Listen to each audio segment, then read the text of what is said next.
Hello friends. मेरा नाम है विशाल और आज हम देखने वाले हैं बहुत ही इम्पोर्टेंट केस जिसका नाम है डोनाह्यू वर्सेस स्टीवनसन केस, जो 1928 से 1932 के बीच में हुआ था। इसको snail in the bottle case भी कहते हैं या फिर प्राइसलेस स्नेल्स केस भी कहते हैं। इसमें एक बड़ा ही इंपॉर्टेंट क्वेश्चन छोड़ रखा था कि how dead snail made an history. तो इसमें डेड स्नेल क्या थी, इसमें स्नेल का क्या काम है इस केस में, ये सब हम जानेंगे इस केस में। चलिए सीखते हैं इस केस के बारे में। तो केस जानने के पहले इसकी डिटेल्स जान लेते हैं।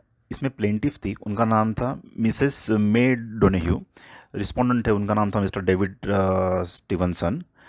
और एक केस पाइसले स्कॉटलैंड में हुआ था। अभी मैं आपको फैक्ट्स ऑफ द केस एक स्टोरी फॉर्म में बताऊंगा ताकि समझने में आसानी हो।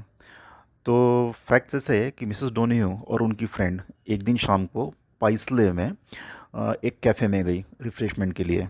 तो वहाँ पे उनकी जो फ्रेंड थी उन्होंने खुद के लिए और मिसेस डोनाह्यू के लिए कुछ ड्रिंक्स ऑर्डर किए। तो उन्होंने मिसेस डोनाह्यू के लिए फ्लोटिंग आइसक्रीम ऑर्डर किया, जिसमें एक आइसक्रीम होता है, उसके ऊपर बियर डालनी होती है और उसको खाना होता है या पीना होता है, जो भी आप बोलिए। तो उन्होंने जो आइसक्रीम के ऊपर आधी बियर डाली और उन्होंने वो खाया आइसक्रीम या पिया ड्रिंक वॉटेवर। और जब वो ख़त्म हो गया बियर उसमें का, तो उन्होंने फिर बची हुई आधी जिंजर बियर फिर से उस ग्लास में डाली। बट जैसे ही उन्होंने वो आधी जिंजर बियर ग्लास में डाली, वैसे उन्होंने क्या देखा कि उसमें से एक मरी हुई स्नेल डिकम्पोज्ड फॉर्म में ग्लास में गिरी। तो नाउ डोनाह्यू वाज शॉक्ड, क्योंकि उसने आधी बियर तो ऑलरेडी पी चुकी थी। तब उसका तबीयत ख़राब हुआ and then she went to the doctor. और डॉक्टर ने उनको गैस्ट्रोइंटेस्टाइटिस और शॉक ऐसी चीज़ें डायग्नोज की। Now Donoghue wanted some compensation, और उसको पता नहीं था अभी क्या करना चाहिए, कि कैफ़े ओनर को सीव करे या फिर जो मैन्युफैक्चरर ऑफ द बियर था वो थे स्टीवनसन, उनको सीव करे।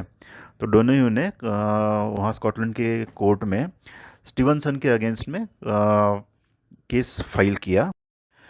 तो अभी ये केस फाइल करने में मेन इश्यूज़ क्या क्या थे वो हम डिस्कस करेंगे। सबसे पहला इशू ये था कि डोनाह्यू केस किस पर फाइल करें, कैफ़े ओनर पे करें या फिर मैन्युफैक्चरर ऑफ बियर स्टीवनसन पे करें। कैफ़े ओनर पे करने के लिए the contract was not there between her and cafe owner, क्योंकि जो बियर थी वो ऑर्डर की थी उनके फ्रेंड ने। तो आइडियली कॉन्ट्रैक्ट बनता है उनकी फ्रेंड और कैफ़े ओनर के बीच में। तो अगर मान लो उनके फ्रेंड को कुछ होता था तो she could have sued cafe owner, लेकिन डोनाह्यू और कैफ़े ओनर के बीच में कोई कॉन्ट्रैक्ट नहीं था, तो वो कैफ़े ओनर को स्यू नहीं कर सकती। तो मिसेस डोनाह्यू ने स्टीवनसन पे केस डालने का डिसाइड किया। नाउ यहाँ पर और एक ट्विस्ट था कि उस समय स्कॉटलैंड में एक प्रेसिडेंट था, मतलब ऐसा ही एक पहले भी केस डिसाइड हुआ था जो इस डोनाह्यू के थिंकिंग के अपोजिट में था। तो उस केस में क्या हुआ था कि उस केस में भी बियर के अंदर एक मरा हुआ चूहा मिला था। लेकिन उस समय वहाँ के कोर्ट्स ने ये डिसाइड किया था कि भाई जो मैन्युफैक्चरर है he does not owe any legal duty to the consumer. मतलब अगर उसके ड्रिंक में कुछ हो जाए तो वो हर एक बॉटल में क्या पड़ा है उसके लिए वो मैन्युफैक्चरर रिस्पॉन्सिबल नहीं है। तो still even though there was a president against her, still she filed a suit in the court the tort of negligence. तो यहाँ पर डोनाह्यू के लॉयर ने कुछ आर्ग्यूमेंट्स रखे केस के सामने। वो इस तरह से थे कि वो जो बियर की बॉटल थी वो ओपेक थी, वो ट्रांसपेरेंट नहीं थी, तो उसके अंदर क्या पड़ा है क्या नहीं पड़ा है वो कंज्यूमर को जानने के लिए इम्पॉसिबल है। तो ideally it is the duty of the manufacturer. So what Donahue lawyer argued is Stevenson की ये ड्यूटी है, he should have taken a reasonable care while manufacturing the beer, because mainly because the bottle was sealed and it was opaque, जो sealed थी और transparent नहीं थी। और thirdly कि ये जो बियर थी ये इसका इंटेंशन क्या था कि ह्यूमन कंजम्पशन के लिए इंटेंडेड था। So in that case it was the duty of Stevenson to take utmost care while filling the drink in the opaque bottle. और सेकंड उनका आर्ग्यूमेंट ये था कि जब भी कोई इस तरह का ऑपरेशन परफॉर्म करता है जैसे manufacture of beer which is use in the consumption of the people, तो वहाँ पे मैन्युफैक्चरर का एक ड्यूटी बन जाता है इररिस्पेक्टिव ऑफ फैक्ट कि मैन्युफैक्चरर और एंड कस्टमर बीच में डायरेक्ट कॉन्टैक्ट है या नहीं है, but still manufacturer is responsible. तो इस पर स्टीवनसन के लॉयर्स का ये रिप्लाई था कि अंदर British and Scottish law unless there is a contractual relation between the party, the one party cannot sue other. Now in this case, as the beer was ordered by Donahue's friend, now Donahue doesn't have any right to sue Stevenson. That was the first argument. और second argument उनका ऐसा था कि as there was one precedent against this, so Donahue was trying to ask something new which was not even there in precedent. दोनों parties के argument सुनने के बाद कोर्ट ने क्या जजमेंट दिया तो हम देखते हैं। तो ये जो केस चल रहा था जिस कोर्ट में, वहाँ पर 5 जजेस थे। उसमें से लॉर्ड अटकिंस जो थे वो बहुत इंपॉर्टेंट नाम है। वो क्यों है मैं आपको नेक्स्ट स्लाइड में बताऊंगा। तो पहले हम जानते हैं कि जजमेंट के कंपोनेंट्स क्या थे। तो सबसे पहला कंपोनेंट जो जजमेंट में दिया गया, तो वो बोला गया है कि मैन्युफैक्चरर जो है उसकी एक ड्यूटी बनती है कि वो रीजनेबल केयर ले वाइल मैन्युफैक्चरिंग देयर प्रोडक्ट्स, कि वो सेफ़ है। सेकंड थिंग उन्होंने ये बताया कि निग्लिजेंस जो है वो distinct and separate in tort, मतलब निग्लिजेंस जो है वो आप टॉर्ट के अंदर उसको आप केस फाइल कर सकते हो।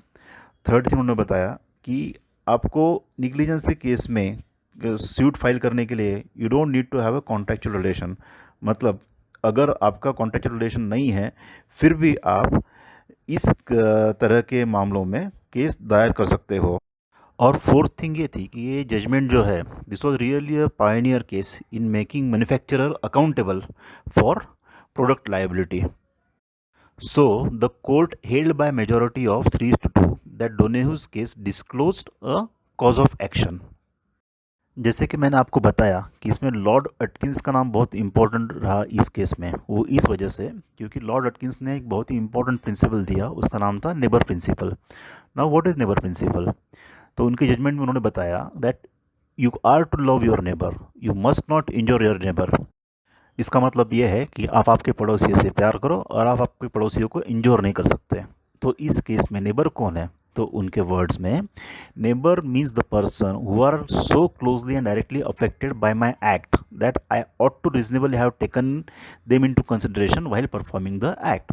मतलब कि नेबर वो लोग हैं जो मेरी एक्ट से डायरेक्टली अफेक्ट होते हैं और मैंने मेरी एक्ट करने पहले के उनके बारे में सोचना चाहिए।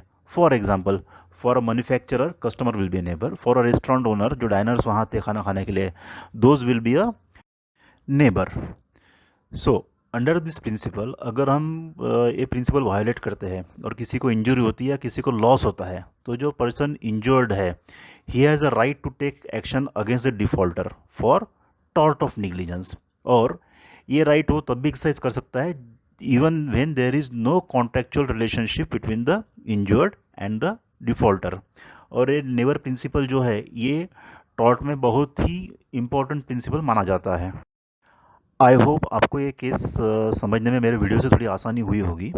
ये केस बहुत ही इम्पोर्टेंट है, चाहे आप किसी भी लेवल का आप स्टडी करो लॉ के अंदर या सीए के अंदर या फिर पीएचडी कर रहे हो या फिर कोई एक्सपर्ट हो जो केस के लिए प्रिपेयर कर रहे हो, तो आपको ये केस जानना बहुत ही इम्पोर्टेंट है। और उसके साथ ही जो क्वेश्चन सबसे पहले पूछा था मैंने कि एक मरी हुई स्नेल ने किस तरह से इस केस को और उसके सभी पात्रों को अमर कर दिया है, ये भी आपको समझ में आया होगा। So thanks for learning, my dear friends. All the best. See you in next video. Thank you.